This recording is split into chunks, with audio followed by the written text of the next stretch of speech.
you brought to this process. So, Joel, Ira's idea about a network of 20 to 30 investable institutions probably requires a balance sheet to support it. So can you tell us about Dream Fund, your idea for a scalable balance sheet for mission-focused lenders? Absolutely. You know, scale and change are words I've heard again and again at this conference and at last year's. And these are really exciting words. I agree with the point that scale and change are needed, are essential, if we're going to meet the true demand for microloans on Main Street. And as we heard from the technology panel this morning, there is a lot of tremendously exciting technology that we can leverage. But lending is not a business that changes easily. In any other industry, if you want to change a product or add a new product, you meet as a team, you discuss the operational requirements, you build a plan, maybe you consult a board member, but most likely you just update them at the next board meeting. In finance, if you're going to roll out a new product, you spend a whole lot of time doing analysis on what is the credit performance of this product going to be, what is the range of possible outcomes. We all know what credit analysis looks like. And because it's such a big deal, it's certainly a board-level decision at which you're going to discuss at length, what's the risk to the institution? Are we putting our mission at risk? It's not a decision to be taken lightly, great products that are out there notwithstanding. And by the way, it's not just a big process for you to make that decision to add a new product to your lineup. It's a decision that then needs to be reviewed again by your lenders, who have to go to their loan committees and say, hey, the CDFI is making new types of loans, their risk is changing, can we continue to lend to them? It's a big decision, a cumbersome process, and as a result, change is time-consuming, and our industry evolves relatively slowly. That's not a criticism of any of us here. It's a comment on the dollars at risk and the high stakes of making a change. There's a related strategic issue, by the way. Even if you're certain of the loan product's performance, as you add new offerings to your lineup, you're taking away resources from the products that you already offer your clients. And it's a zero-sum game if you have a fixed balance sheet. More loans of one type mean less loans elsewhere.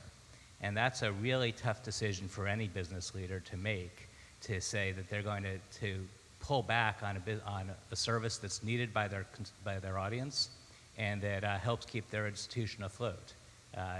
There's no question in my mind as to why folks in the microfinance industry have been slow to adopt the technology products that are out there. There are compelling reasons for them to think long and hard before they go move forward. But all of this is why every other type of lending product in the U.S. has changed the way it funds to an approach of funding at the asset level rather than at the institutional level. That's been done in mortgages, it's been done in credit cards, it's been done in small commercial loans. It's time for us to consider doing that here. In fact, we are doing it here, and it's time for all of you to consider being part of that. Loan product funding means the following. Instead of funders having to evaluate each institution, they evaluate the specific loan type. They dive in deep. They ask, how is it screened? How is it serviced? What has the performance been over time? When might we see outliers? A lot of work goes into that upfront evaluation. But once the lenders understand the performance of that asset type, they're then comfortable buying loans, funding loans, regardless of who the originating institution is. They don't need to know you. They don't need to have dived in deep to your individual institution's balance sheet, potential liabilities, potential litigation. All they need to understand is that the loans you are making are vetted through a process that makes sense and that they feel confident funding. And what's beautiful about that process is because they've invested the effort up front and then feel very good about the assets they are funding, once they've made that determination, they can commit to funding any assets that meet those criteria in funding amounts that can be very small. There's no minimum ante in this game, but they can also range up to the hundreds of millions of dollars. Once they've made that commitment, lenders everywhere can adopt that new product. Now, that doesn't mean that you don't have work to do of your own, but it's not the work I described before. You don't need to ask, do I believe in the underwriting model? What can we afford the risk? Who do we have to say no to if we're going to say yes with this new product? All of those questions are gone because the loans are not on your balance sheet. The question you need to ask is this loan type right for my market? Do my borrowers and potential borrowers need this? Do I feel like it solves their needs in the way that is appropriate for them, that I feel good about having my institution offer? And each institution will have a different answer on each of the many products that are out there. And those are very important questions. But you do not need to ask, how will I fund this? Can I afford the risk? Those questions are gone. The Dream Fund is designed to play this role for microlending. As new products emerge, like those we heard about in the first panel, as new products come onto the Tilt Forward platform, as new products emerge from within the industry, and I'm familiar with several products beyond those on the first panel that solve some really important needs.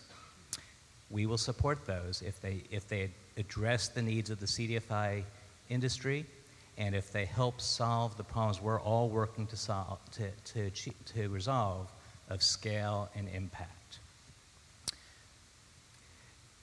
You will each be able to take advantage of those new offerings without having to individually evaluate those products and having to figure out how you fund them. The frictions that would normally slow adoption are gone. A second benefit of the Dream Fund structure is that it really resolves the challenge of scale. We aspire to have a much bigger impact on the country than we do today. Maybe as an aggregate, we're some 200 million in balance sheet. I think we all aspire for us to be 2 billion or more.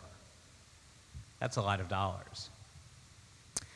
We're not going to get there by individual institution going out to its funders and trying to increase their funding by a factor of 10. We're going to get there by going to new funders who understand these assets, the loans we are making, have evaluated them at that level, and are prepared to put large dollars to work. And those funders exist in large volumes, both in the US and internationally. With those funders, we can take on all the loans we want to make and grow into the scalable, high-impact organizations we all want to be. Lastly, a more nuanced point about the role of Dream Fund is that this kind of infrastructure enables matching of funding to loans in a way that really is not feasible for most CDFIs today.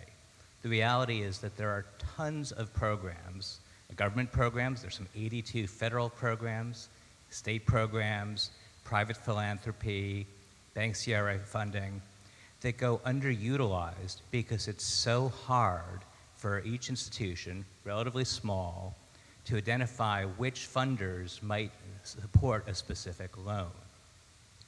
By aggregating loans within the Dream Fund structure, we're able to play a clearinghouse role in identifying which funders or which government programs are available to support a specific loan.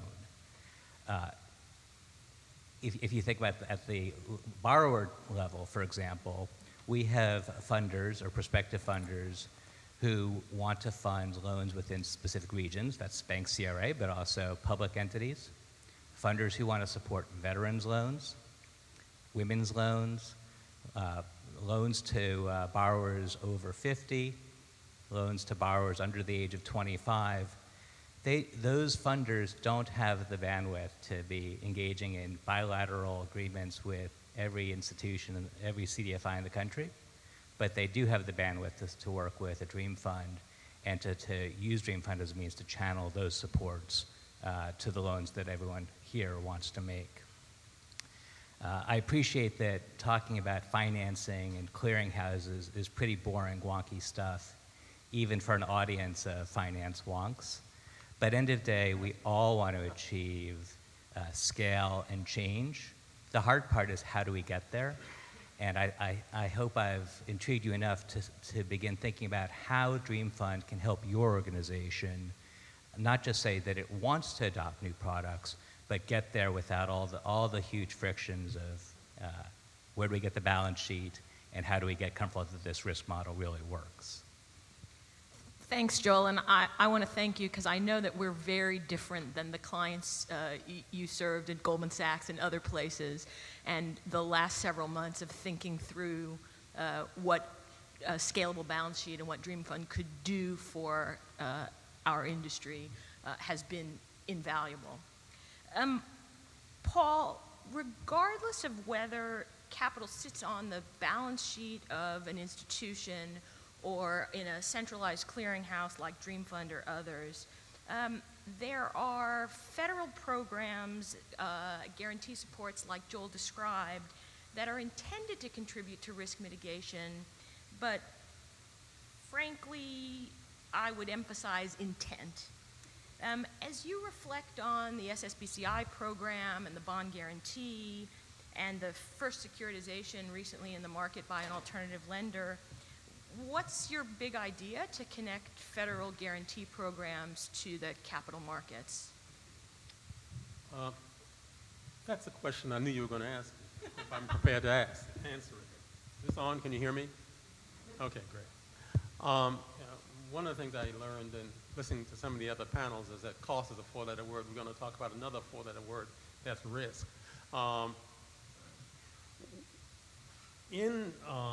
As probably some of you know, the federal government is the largest source of, the largest risk mitigator in the country. I mean, it guarantees about $600 billion of loans every year. And so whenever you have a risk that you want mitigated, a default solution for some of us, let's shift it to Uncle Sam. Well, federal guarantee is magical. I mean, it makes anything marketable. I mean, you could make loans of six-month-old puppies. You slap a federal guarantee on a loan, and they trade at a premium. That's the power of federal guarantee. The other thing about the federal guarantee that you may not know is that they don't cost the taxpayer anything. Now how is this possible? Now, I want you to go, you fellow wonks, on a little detour into the weeds of financial accounting just for a moment, federal accounting. Every federal credit program, every guarantee has to be backed by what's called a federal credit subsidy. And that's simply put, it's a loan loss reserve appropriated by the Congress to pay losses on each cohort of loans. So if you make $100 million of loans and you expect $10 million of losses and $2 million of fees and recoveries to offset that, you got an $8 million hole. That's the credit subsidy. It has to be appropriated or funded from some source. Now, the good news is that the federal credit subsidy of most federal programs is very low. As a matter of fact, many years federal government makes money off its federal credit programs. This year's SBA credit subsidy is less than zero. It's 17 basis points negative. Now that's great news because you get all this magic with no cost, right?